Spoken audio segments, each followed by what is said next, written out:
নতুন জামা কাপড় চলে এসছে। আরে জন্মদিন বলে কথা। চৈত্র মাসের শুক্লপক্ষের অষ্টমী তিথিতে মা অন্নপূর্ণার আগমন।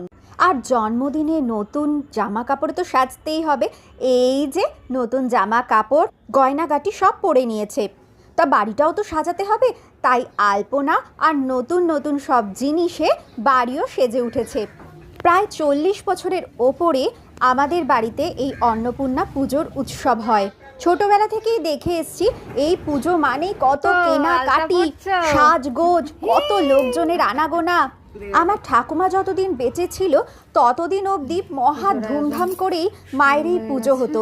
কিন্তু সময়ের সাথে সাথে সেই জাঁক জমক জৌলুস আস্তে আস্তে হারিয়ে গেলেও পুজোয় ভক্তি শ্রদ্ধা কমেনি। আর আমি যে ফুলটুসি সেজে ফেলেছি। আসলে আজ আমারও তো জন্মদিন। বাড়ির পুজো, ন্যাচারালি সবাই তো পার্টিসিপেট করবেই। যে যার মতো কাজ খুঁজে কাজ করতে শুরু করেছে। এবারের পুজো যেহেতু অত্যন্ত ঘরোয়াভাবেই করা হয়েছে, তাই ফুল ফল সমস্ত কিছুই অল্প বাজার করা হয়েছে। কিন্তু পুজোর উপাচার সমস্ত কিছুই প্রায় ছিল। ঠাকুমা বেঁচে থাকাকালীন এই পুজোর কাণ্ডারি ছিল আমার ঠাকুমা।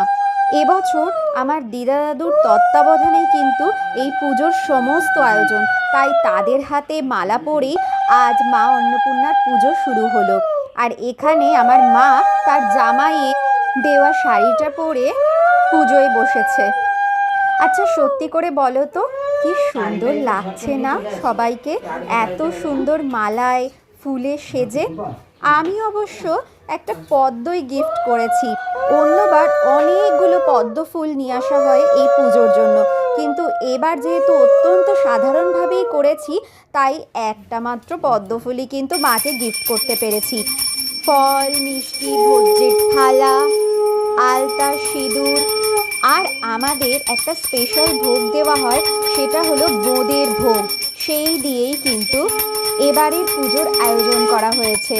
আমি প্রদীপ দিয়ে প্রথমে আরতি শুরু করেছি। ঠাকুর মশাইয়ের মতন অত মন্ত্র তো বলতে পারি না, কিন্তু অঞ্জলির মন্ত্র, গায়ত্রী মন্ত্র এগুলো উচ্চারণ করেই পুজো করেছি।